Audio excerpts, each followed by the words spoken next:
Hello, all of you bold, beautiful, brilliant, and highly evolved souls. I'm Davina, and today I want to talk about the shame freeze. And this is a state that, you went into as a child. You went into, of course, your parents were shaming you, so you felt ashamed. And to avoid even more punishment or cruelty from your parents, your body just went into this like kind of immobilization mode where the shame just told you to just try to be as small as you can, try to be invisible, so that you can avoid further abuse. So this was a survival tactic that you just naturally use, just like people pleasing is also a trauma response. This is also a kind of a trauma response. And as we're recovering, one of the flashbacks that can come up is this kind of freeze mode, this deep feeling of shame. Maybe you don't want to be seen. And that sometimes can also cause us to, stay home and not go out and kind of this kind of isolation mode. And there can be a fine difference between isolation and solitude. So, but yeah, so we literally maybe don't feel like we're okay enough to be around other people or to go just go out or be social. So this is a very, very, I think, difficult thing to break free of. And I think one of the first things is just acknowledging that you do feel ashamed. I believe I've said this many times, but just naming it and saying, I'm feeling deeply ashamed right now. I think I feel like a despicable, terrible human being. I feel inadequate. I feel like a loser. I feel like I'm getting everything wrong. I feel like I'm failing. And just name those things out loud, because that starts to give you the power, bring your power back. And what we want to do is try to just gently, ever so gently, to come out of this kind of freeze mode. And I'm in it right now, which is why I'm talking here right now today. I've been in this state probably many, many times. And sometimes there are so many emotions stacked on top of each other. It's hard to know what's what, because there can be shame, and shame is tied in with loneliness, and loneliness is tied in with depression. And it can just, and then there's hopelessness, and it can just be. So if you're in this state, just really give yourself so much love, so much compassion. Understand that this is not your fault. You're not a bad person.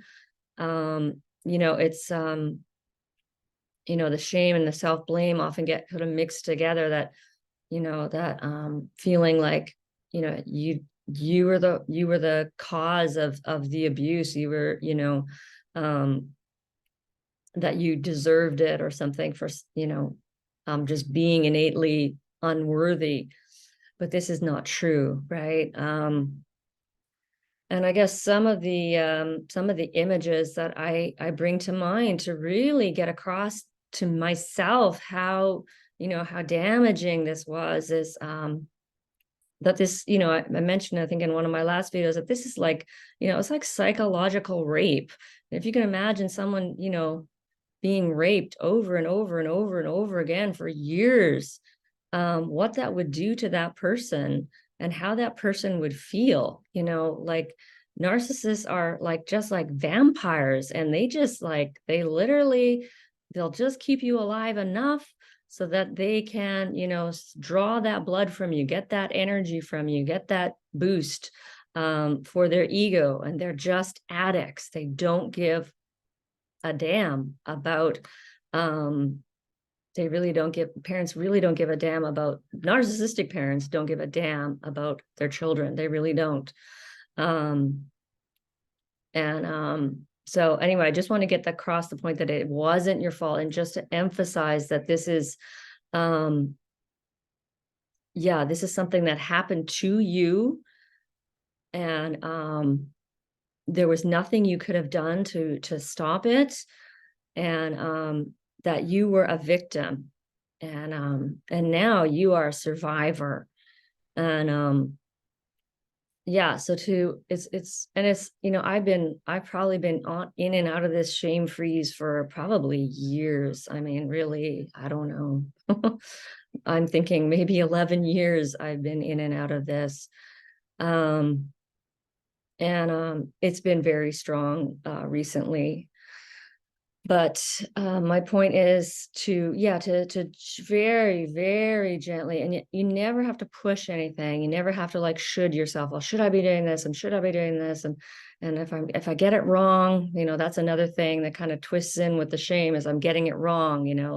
But whatever you do, just sort of follow your body, follow what your body needs, and just gently try to start getting a little bit mobile as it feels more right for you. And you don't need to push this. Like, if all you can do is like walk around the block, just walk around the block. If all you can do is go out on your balcony today, or maybe call someone, or go on a support group, an online support group, or whatever you can do to start just gently breaking out of that shame-free state. Yeah, I think a few of them that I wrote, a few things that you can do. I was reading an interesting article about the movie Frozen, and how that is kind of related to the shame freeze. And they mentioned the anger being kind of like almost like the counterpart of shame, because the shame makes us like in this freeze state, and the anger is what mobilizes us to get into action, to do something, to get empowered, and to make a change. Or so allow yourself to just try to get angry, even if you don't feel angry, because you can, like, I know sometimes I'm like, but I don't feel angry. I'm just like all in this shame and depression, and I'm lonely. And but just try to like, just yell, or just go, ah, or just to try and just move that a little bit. Another thing you can do is some very gentle kind of movement or exercise. Like, as I said, like just get out, walk around the block, get into nature. I've tried some yin yoga at times, and even just that very gentle kind of moving the body, feeling the muscles, and can help you to sort of break out of it just even a little bit. And if you're lucky to find them, safe connections with safe, trustworthy, emotionally intelligent, available people. And if you can find, somebody that you can connect to like, because that's where also, like our shame breaks out, is when we're in connection, and when we're being vulnerable and showing ourselves and showing our, all of our stuff. And we're still, if we're still being accepted, then that can like, change our brain to be like, oh, I can be accepted in relationship. This is possible for me. I can have, an authentic connection where someone is liking me as I am. And I don't have to like twist myself and contort myself and try to be different just to fit in, because that's what we did as a child to survive. And we were a little different from our family, in a good way. You're the highly sensitive empath of your family, and you were shamed for being different, for having feelings, for having big feelings that you wanted to express, and that was not okay in your family, among many other things. But I'm starting to see like how like you know, you were you were chosen as the scapegoat because of so many of the wonderful qualities that you have, you know, because you're very sensitive, very aware, very emotionally intelligent, super strong, super resilient. And I smile as I say that because I need to, like, when I'm speaking, it also helps me because I'm actually seeing myself. And anyway, so like you are so incredibly strong and resilient. They have to choose the scapegoat that can bear that burden of the shame and all the weight of the family dysfunction.